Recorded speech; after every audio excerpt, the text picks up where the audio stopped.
Salut tout le monde, c'est Janie, toujours en direct de chez elle. Bon alors, comment ça va depuis une semaine? Vous survivez? Et le défi kiff du jour, est-ce qu'il vous a aidé dans vos journées? À la fin de cette vidéo, je vais te donner un nouveau défi pour cette nouvelle semaine. Mais si tu as envie de garder cette bonne habitude de la reconnaissance, je t'encourage à le faire. Parce que je crois vraiment qu'être reconnaissant, surtout quand c'est compliqué, c'est vraiment quelque chose qui nous aide. Parce que voir le positif qu'il y a autour de nous, ça nous aide un petit peu à sortir de tout le négatif qu'il peut y avoir. Et aujourd'hui, j'aimerais te parler de Joseph. Vous savez, on est en train de réfléchir à ces personnes qui ont été confinées dans la Bible. L'histoire de Joseph, on la trouve dans le livre de la Genèse. C'est le premier livre qui est dans la Bible. Autant dire qu'il a vécu il y a un paquet d'années. Et si j'aimerais te parler de Joseph aujourd'hui, c'est parce qu'on va voir ensemble que dans sa vie, à plusieurs moments, Joseph il a subi un peu comme des injustices. En fait, sa vie, à plusieurs moments, elle a changé du jour au lendemain à cause de choses qui étaient complètement extérieures à lui. Et quelque part, la situation qu'on vit là, elle est complètement extérieure à nous et on n'a aucune emprise dessus. Et ça peut être frustrant, inquiétant, relou parfois, on ne sait pas trop ce qui va se passer, on peut peut-être avoir peur que des gens de notre famille soient touchés, etc. Peut-être que tu as déjà des personnes de ta famille qui sont malades ou l'ont été, etc. Et ça peut poser plein de questions, on peut avoir plein d'inquiétudes, etc. Et Joseph, il a un peu vécu ça, du jour au lendemain, sa vie qui change, etc. Et je trouvais intéressant de voir comment il a réagi quand il a subi ces choses-là, qui dépendaient pas de lui, et qui lui tombaient un petit peu sur la figure. Et je vais vous spoiler un petit peu, mais on va voir deux choses ensemble dans la vie de Joseph, en fait, dans son attitude. La première, c'est la place que Dieu a dans sa vie. Et la deuxième, c'est que dans tout ce qu'il a vécu, il est toujours resté tourné vers les autres et vers faire ce qui est juste, quoi qu'il arrive. Joseph, donc il a vécu il y a hyper longtemps, et il fait partie d'une fratrie de 12 frères. 12, t'imagines? Moi je viens d'une famille de 7, déjà je peux voir un petit peu ce que ça donne. Mais là c'était 12 frères et on sait qu'il y avait des sœurs en plus, on sait pas combien. Bon, je te dis tout de suite, il n'a pas été confiné avec ses 12 frères. Et là tu te dis, si ça se passe pas très bien avec tes frères et sœurs à la maison en ce moment, tu te dis, il a eu bien de la chance. Mais la relation qu'il avait avec ses frères, elle était pas top. En fait, Joseph c'était le chouchou de son papa. Et c'était une évidence pour tous les gens autour. Tout le monde était au courant de ça. Et ce qui va se passer à un moment donné, c'est que ses frères, exaspérés, que ce soit le chouchou, etc., ils vont en avoir marre de lui. Ils vont en avoir marre de lui au point qu'ils vont le vendre comme esclave à des marchands qui passaient dans le coin. Je vais pas te raconter en détail toute l'histoire de Joseph. Si elle t'intéresse, si tu veux la lire, tu peux la trouver justement dans la Bible, dans le livre de la Genèse, à partir du chapitre 37. Mais en gros, à un moment donné, assez au début de cette histoire, Joseph, il est vendu comme esclave à des marchands qui vont en Égypte. C'est le premier événement qui change tout du jour au lendemain pour lui. Il était libre, et bim, il devient esclave, et en plus, c'est ses frères qui l'ont vendu. T'imagines? La claque! Et je vous propose de lire ensemble ce qui se passe quand il arrive en Égypte. Joseph, arrivé en Égypte, avait donc été acheté aux Ismaélites, c'est les marchands dont je parlais tout à l'heure, qu'il avait conduit là-bas, par Potiphar, haut fonctionnaire du pharaon, chef de la garde royale. Il arrive en Égypte, il est vendu comme esclave chez cet homme Potiphar. L'Éternel fut avec Joseph, de sorte qu'il réussissait ce qu'il entreprenait. Il demeurait dans la maison de son maître égyptien. Celui-ci remarqua que l'Éternel était avec Joseph et faisait prospérer tout ce qu'il entreprenait. Ainsi, Joseph obtint la faveur de son maître, qui l'attacha à son service personnel. Il l'établit comme intendant sur sa maison et lui confia la gérance de tous ses biens. À partir de ce moment-là, l'Éternel bénit la maison de l'Égyptien à cause de Joseph. Sa bénédiction reposait sur tout ce qu'il possédait dans sa maison comme au champ. Alors Potiphar laissa tout ce qui lui appartenait entre les mains de Joseph, ne s'occupant plus de rien, sauf de ses repas. L'Éternel fut avec Joseph. Joseph, il est là, il arrive en Égypte, j'essaie de me mettre à sa place, qu'est-ce qui peut bien se passer dans sa tête? Le voyage était long entre le moment où il a été vendu et il est arrivé en Égypte, on ne sait pas trop ce qui s'est passé entre, mais vous imaginez être vendu par tes frères? Et il arrive, et le texte nous dit, l'Éternel fut avec Joseph. Dieu est avec Joseph. Et Joseph fait bien son boulot, et ça se voit. Et du coup, son maître lui fait confiance. On revoit ces deux choses. La première chose, Dieu est là, même dans cette situation compliquée, il est avec Joseph. Et la deuxième, Joseph, il garde la bonne attitude. Il travaille sérieusement pour son maître. Alors qu'il est là injustement, mais non, il fait ce qui est juste, il prend soin de tous les biens de la maison de son maître.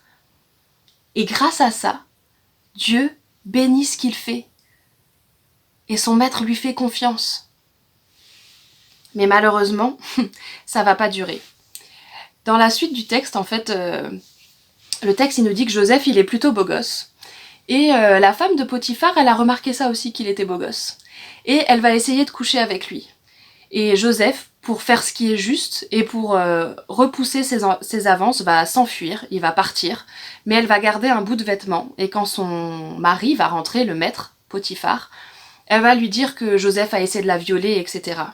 Et rebelote, du jour au lendemain, la vie de Joseph, elle va complètement changer encore pour quelque chose dont il n'est pas responsable. Et je continue de lire. Quand le maître de Joseph entendit le récit de sa femme qui lui disait « Voilà comment ton serviteur s'est comporté envers moi », il se mit dans une grande colère. Il fit saisir Joseph pour le jeter dans la maison d'arrêt où étaient détenus les prisonniers du roi. Ainsi Joseph demeura dans la prison. C'est fou. Il est vendu par ses frères comme esclave. Il arrive dans la maison d'un nouveau maître et il fait ce qui est bien. Et Dieu est avec lui. Et ça s'arrange quelque part. Il devient le chef des esclaves et on lui donne des responsabilités, etc. Il commence à se reconstruire une vie au milieu de tout ça. Et boum, ça s'écroule à nouveau et il se retrouve en prison. Et en prison. Mais l'Éternel fut avec lui et lui témoigna sa bonté. Il lui fit gagner la faveur du commandant de la prison. Celui-ci lui confia le soin de tous les détenus qui se trouvaient dans la prison et la direction de tout ce qu'on y faisait. Il ne s'occupait plus de rien de ce qui passait par la main de Joseph, parce que l'Éternel était avec lui et faisait réussir ce qu'il entreprenait. À nouveau, Dieu est là et prend soin de Joseph dans cette situation compliquée. Et Joseph, il reste tourné vers les autres. On lui confie les autres prisonniers, il va en prendre soin. Et il va faire justement ce qu'on lui demande. Quelque temps après, deux hauts fonctionnaires du pharaon, le chef des échansons et le chef des panetiers.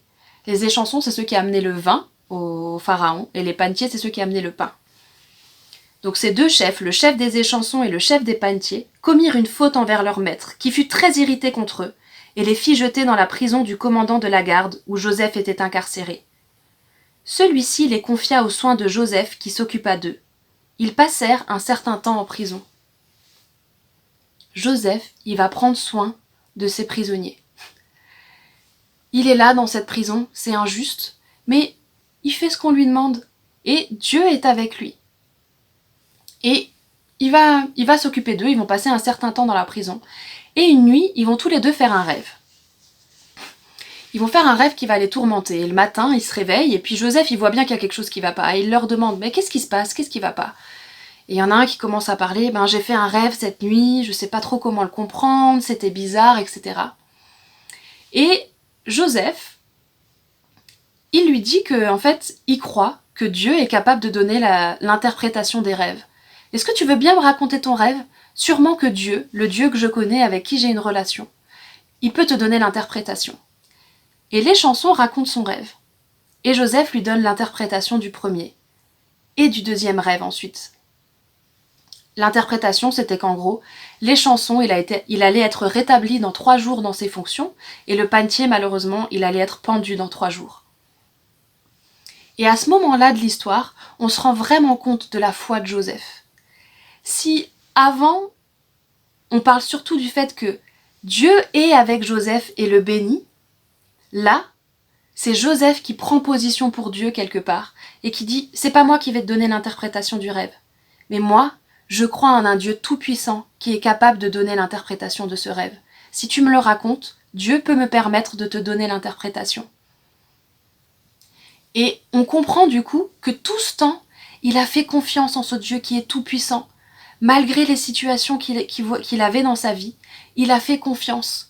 Il a fait confiance et il a choisi de faire ce qui était juste et de prendre soin des autres, même dans sa situation qui semblait désespérée. Et il donne cette interprétation et il demande à l'échanson qui va être rétabli dans ses fonctions, donc il va pouvoir aller revoir le pharaon. Il lui dit « S'il te plaît, est-ce que tu peux parler au pharaon de moi? Parce que c'est pas juste que je sois ici. Tu peux lui dire que c'est injuste et faire quelque chose pour que je puisse sortir de cette situation. »